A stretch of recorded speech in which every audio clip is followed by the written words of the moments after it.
A gray curtain of pollutants cover the sky. Trash litters the ground in a grotesque mosaic. And every day, more species are going extinct than we can count.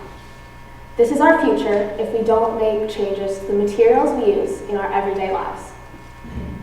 When I was little, I would always go on walks on the beach and nature walks with my family. It was always so clean and beautiful, so calm and tranquil. Sadly, I now know that it isn't the way I thought of it. I perceived that everyone collectively took care of the environment, but now I know differently.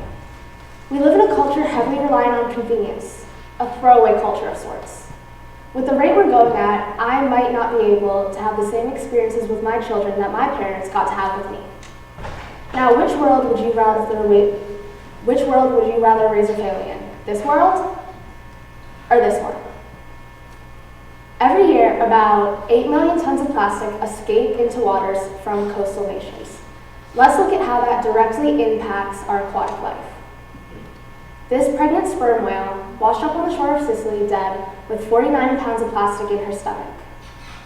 She had plastic bags, garbage bags, plastic tubes, and other plastics that were no longer identifiable. The materials we use every single day. Her and her fetus didn't survive this. This is sad, but it's how most plastic consumption plays out.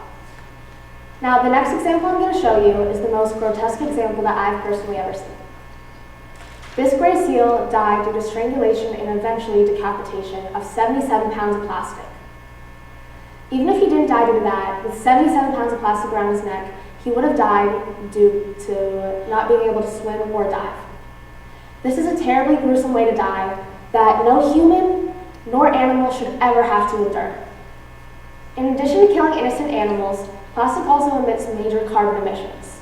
With the production of 1 ton of plastic, anywhere from 1,400 to 3,800 pounds of carbon gas is released into the atmosphere. That's about 2 to 4 elephants. Now, carbon gas is the leading contributor to global warming. It's what's eradicating species from their home, melting ice caps, and maybe even one day going to set the world on fire. And we're mass producing it every single day. Now, a possible solution for this is mycelium. Mycelium is part of the mushroom root. It's a durable plastic substitute that decomposes in as little as 7 days, or as long as 40 days. It's also technically edible. Now, I say technically because you could eat it, but I wouldn't recommend adding it to your daily diet. Now, mycelium is also carbon negative.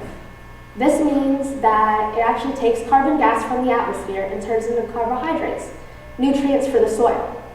So if you litter with mycelium, it's actually good for the planet. Now, the first time I ever learned about mycelium was the summer of 2021, where I was doing a summer STEM for Girls session. Our task that summer was to create a plastic substitute with mycelium. Me and my friend decided on utensils. Now, it would be an understatement to say it was just a little difficult. It was really hard to do, but they turned out much better than we expected. Now, after the summer was over, I didn't really do much with mycelium anymore. Here and there, I would do research, and I hadn't seen anything like we had made on the market. But not until last summer is when I finally did something about it. I started my study on mycelium, mainly testing the durability and how viable it would be to become an actual plastic substitute. Now, during that time, I was also interning for the same STEM for Girls session I had taken the summer prior. Again and again, I just kept seeing kids' faces light up with excitement. And even my own family, who I was telling about my experiments at the time, got excited about it because they hadn't even heard about it. My mom actually suggested we use it for our Thanksgiving dinner, but I told her not yet. Now, the final thing I got from all of this was that mycelium was truly going to be one of the leading alternatives of the future. But say you don't have time to grow your own utensils at home. Great things you can do to help the environment are just recycle. Or say your county doesn't recycle that type of plastic. When you get takeout or go through a drive-thru, say, hey, can you please not put plastic in my order? Or for someone like me who loves boba, I have a reusable boba straw. So I don't waste all that plastic every time I get boba. Or even a reusable deodorant. It saves 70% of the plastic, and it saves you money over time. And finally, instead of buying those $5 24 packs of water bottles, You can go out and get a reusable water bottle and have water anytime you want. Now, no matter how small the things you do are, anything will help you battle the task of climate change. So we can save this. Thank you.